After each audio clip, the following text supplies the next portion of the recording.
Look up. The moon. A celestial body that has governed our tides, inspired our poets, and illuminated our darkest nights.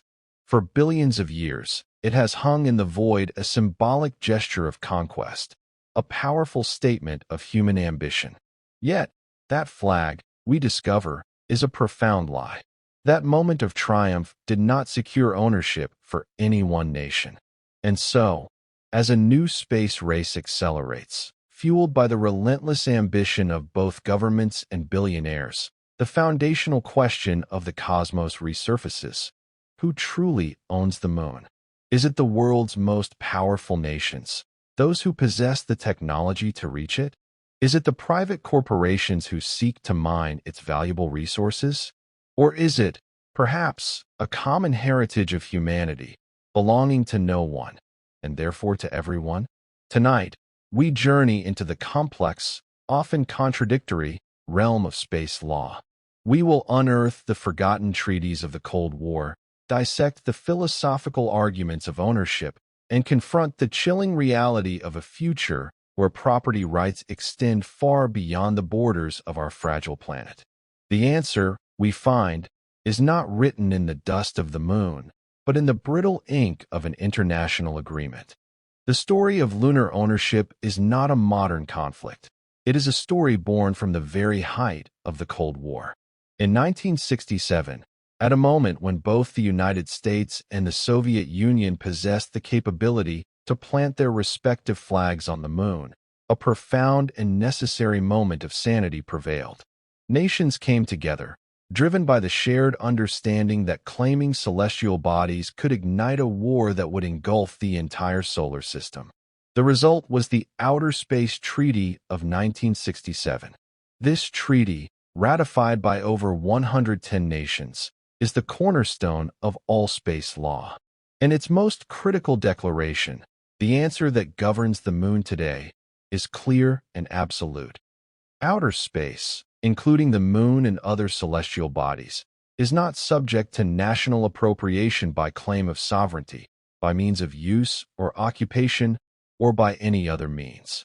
In simple terms, no country can own the moon.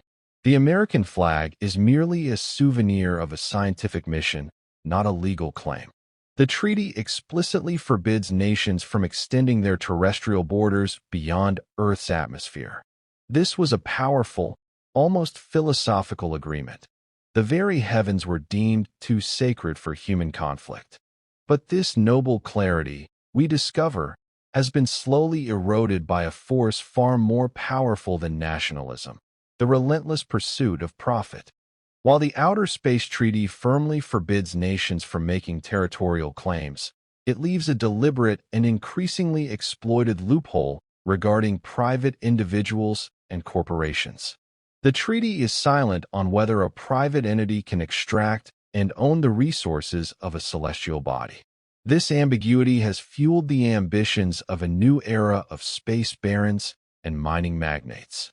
The question they are asking is simple. If I cannot own the land, can I at least own the diamonds I dig up from that land? The current legal landscape suggests a terrifying truth. While a nation cannot plant a flag, a company might legally be able to drill, mine, and sell resources from the moon and asteroids.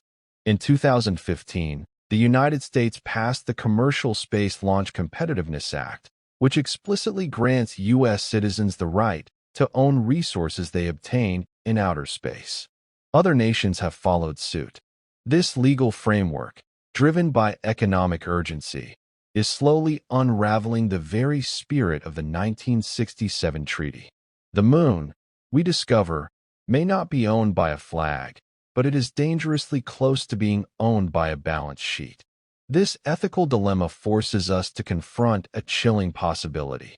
If resources can be claimed and sold, doesn't that inherently lead to de facto ownership? In 1979, the international community, recognizing the loophole in the OSD, attempted to establish a more definitive legal framework.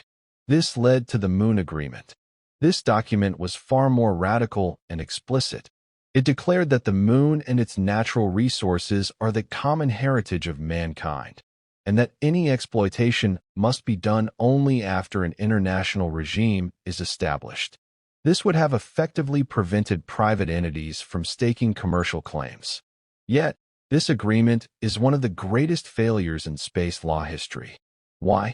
Because the very nations with the technical and financial power to go to the moon refuse to sign or ratify it. The Moon Agreement remains a profound, but ultimately powerless, document.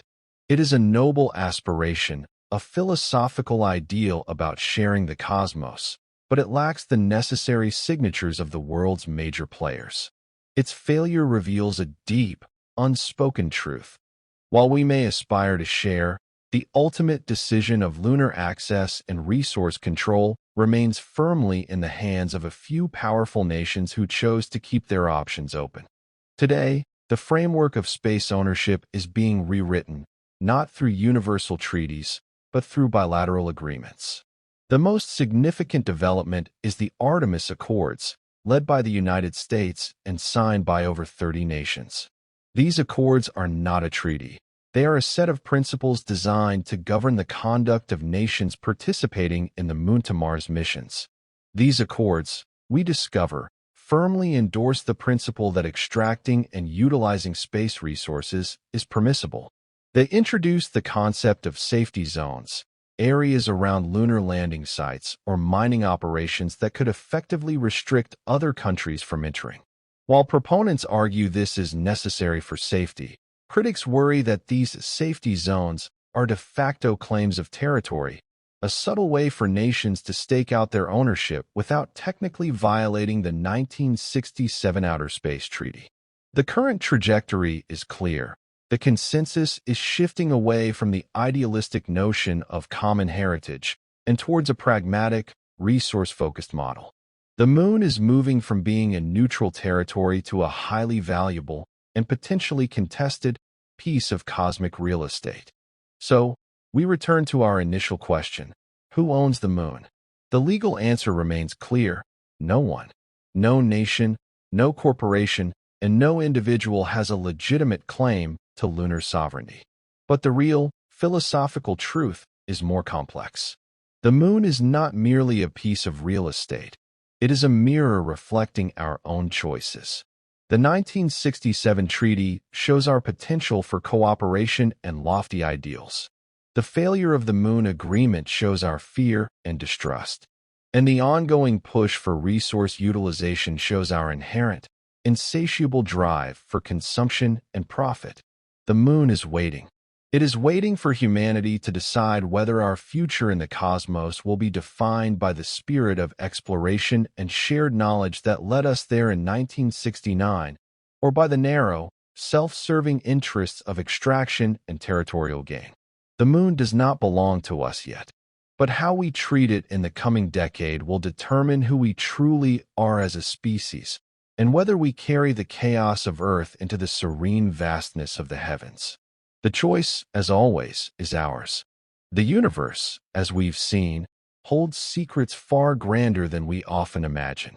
If this journey into the unseen has awakened your curiosity, and if you're ready to explore more of the profound mysteries that surround us, then subscribe to the channel and activate the notification bell. Join our quest to uncover the hidden truths that reshape our understanding of the world. Because the most profound questions often linger in the quiet moments, waiting to be asked and answered.